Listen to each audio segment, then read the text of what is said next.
बिस्मिल्लाहिर्रहमानिर्रहीम। अस्सलाम वालेकुम एवरीवन। उम्मीद करती हूँ कि आप सब बिल्कुल ठीक होंगे। मेरा नाम है फ़ातिमा और आप देख रहे हैं एफएम्स बावर्ची खाना। दोस्तों, आज मैं आपको बनाना सिखाऊंगी बहुत ही आसान तरीके से कीमा कचौरी की रेसिपी। सारी टिप्स एंड ट्रिक्स मैं आप लोगों के साथ शेयर करूँगी। वीडियो को स्किप ना कीजिएगा, मुकम्मल देखिएगा, तभी आपको रेसिपी अच्छे से समझ आएगी। सबसे पहले हम डो तैयार करेंगे कचौरी के लिए। एक खूबसूरत बोल में 2.5 कप आपने मैदा लेना है। 1 छोटी चम्मच नमक डालिए, 1/4 टीस्पून अजवाइन डालिए इसमें, और सारे ड्राई इंग्रेडिएंट्स को आपने हाथों की मदद से मिक्स कर लेना है। जब सारे ड्राई इंग्रेडिएंट्स अच्छे तरीके से मिक्स हो जाए तो इसमें 2 टेबलस्पून आपने घी शामिल करना है। याद रखिएगा, इस स्टेज पे आपने घी का इस्तेमाल करना है, कुकिंग ऑयल का बिल्कुल भी नहीं करना।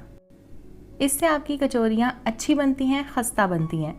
ये आप देख सकते हैं, घी को आपने मिक्स कर लेना है फ्लोर के साथ, और फिर ये इस तरीके से क्रम्बली सा हो जाएगा। अब यहाँ पे आपको 1 कप के करीब पानी चाहिए होगा इस डो को गूंदने के लिए। इस 1 कप पानी में से तकरीबन 1 से 2 चम्मच आपका पानी बचेगा, बाकी सारा यूज़ हो जाएगा। ये आप देख सकते हैं, बहुत थोड़ा सा पानी बचा है 1 कप में से। और उसके बाद आपने हल्का सा हाथ पे लेना है और इसको गूंदना है। जैसे आप आटे को मुक्की देते हैं वैसे ही आपने इस डो को मुक्की देनी है। तकरीबन 3 से 4 मिनट के लिए आपने इसको अच्छे से गूंद लेना है। यहाँ आपने एक चीज़ नोट करनी है कि डो आपकी बहुत ज़्यादा सख्त नहीं होनी चाहिए और ना ही बहुत ज़्यादा नरम होनी चाहिए। ठीक है, इस तरीके का टेक्सचर होना चाहिए। डो गूंदने के बाद आपने इसका पेड़ा बना लेना है इस तरीके से। इसके ऊपर आपने हाथों पे हल्का सा पानी ले लेना है और लगा देना है इस डो के ऊपर, ताकि ये ऊपर से बिल्कुल भी ड्राई ना हो। और इसे कवर कर लें, या तो गीले कपड़े के साथ या फिर आप किसी भी प्लेट से इसको कवर करके 30 मिनट के लिए छोड़ दें, रेस्ट दे दें। मीनवाइल कीमा कचौरी के लिए कीमा फिलिंग हम तैयार कर लेंगे। सबसे पहले पैन में 4 चम्मच आपने ऑयल डालना है। 1 चॉप किया हुआ आपने प्याज डालना है, और इसको आपने इतना पकाना है कि प्याज ट्रांसलूसेंट हो जाए, यानी कि उसका कलर जो है वो चेंज हो जाए।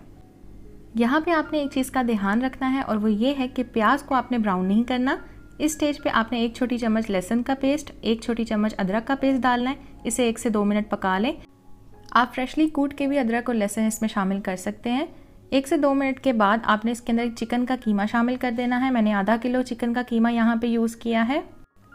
कीमा डालने के बाद आपने इसको इतना पकाना है कि कीमे का कलर चेंज हो जाए, वाइट हो जाए चिकन का कलर। फिर इसमें 1 छोटी चम्मच नमक का, 1 छोटी चम्मच पिसी हुई लाल मिर्च का पाउडर डालिएगा। फ्लेम आपने यहाँ पे मीडियम रखनी है, बहुत ज़्यादा तेज़ आंच पे आपने नहीं पकाना। 1 छोटी चम्मच कुटी हुई लाल मिर्चें जाएंगी इसके अंदर। ½ टीस्पून हल्दी का पाउडर जाएगा, इससे बहुत अच्छा कलर निकल के आता है कीमे का। फिर आपने इसमें शामिल करना है ½ टीस्पून ज़ीरा पाउडर, ½ टीस्पून धनिया पाउडर। साबित ज़ीरा इसमें जाएगा 1 छोटी चम्मच के बराबर। ज़ीरा डालने के बाद आपने इसमें शामिल करना है गरम मसाला पाउडर आधी छोटी चम्मच। 1 छोटी चम्मच जाएगा इसके अंदर साबित धनिया। 1 टीस्पून इसमें जाएगा ऑरिगेनो, इससे बहुत अच्छा फ्लेवर आता है। और 1 teaspoon chicken powder. Chicken powder और ज़्यादा टेस्ट को इन्हांस कर देता है। अगर आपके पास नहीं है तो आप स्किप भी कर सकते हैं इसे। 1 टीस्पून मैंने डाला है चिकन पाउडर।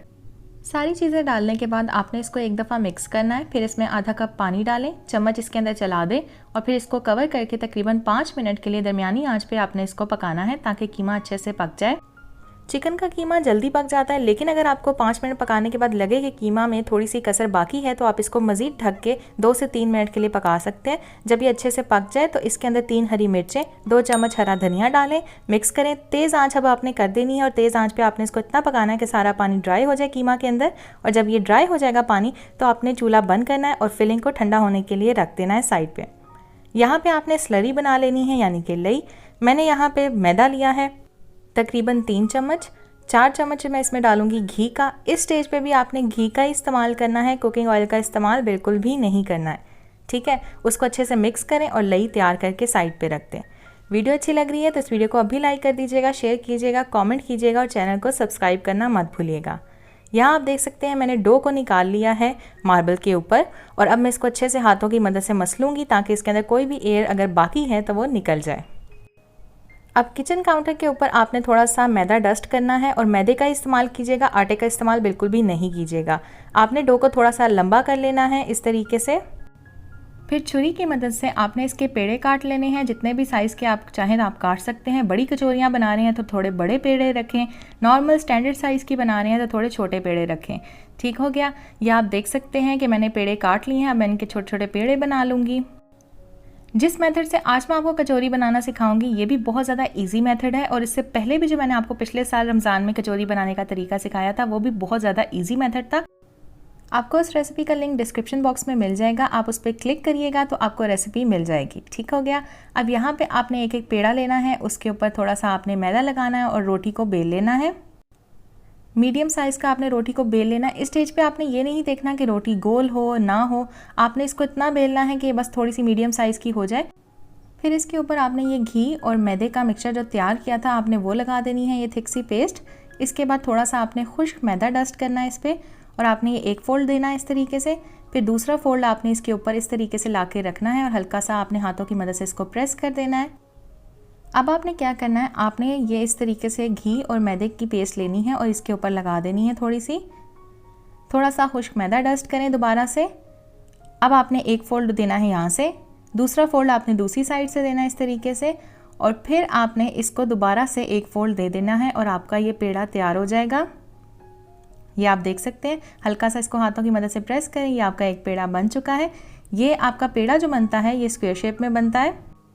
अब आपने कचौरी को शेप कैसे देनी है, आपने एक पेड़ा लेना है, इसको बेल लेना है थोड़ा सा, फिर आपने इसके अंदर रखनी है फिलिंग। तकरीबन 1 से 2 चम्मच आप भर के रख सकते हैं फिलिंग रखने के बाद आपने इस तरीके से 2 एजेस उठाने हैं, इनको प्रेस करना है। साइडों से भी हाथों की मदद से हल्के हाथ से आपने इनको प्रेस करना है। फिर इस तरीके से इन्हें ज्वाइन कर लें और आपने इसको एक पोटली की शक्ल दे देनी है। पोटली की शेप देने के बाद अब आपने कचौरी को हाथ में लेना है और इस तरीके से राउंड इसको घुमाते जाना है। अब यहाँ पे आप देखिएगा जितनी भी एक्सेस डो होगी कचौरी की वो आपके हाथ में आ जाएगी, उसे आपने उतार देना है। हल्का सा इसको ट्विस्ट दें और इस तरीके से प्रेस कर दें। इससे ये होता है कि एक साइड पे डो बहुत ज़्यादा नहीं आती है और बहुत अच्छी आपकी कचौरी बनती है। इसको हल्का सा फ्लैट करें, राउंड कर दें साइड से, और माशाल्लाह माशाल्लाह हमारी एक कचौरी बनके तैयार हो चुकी है। इसी तरीके से आपने सारी कचौरी बना लेनी है।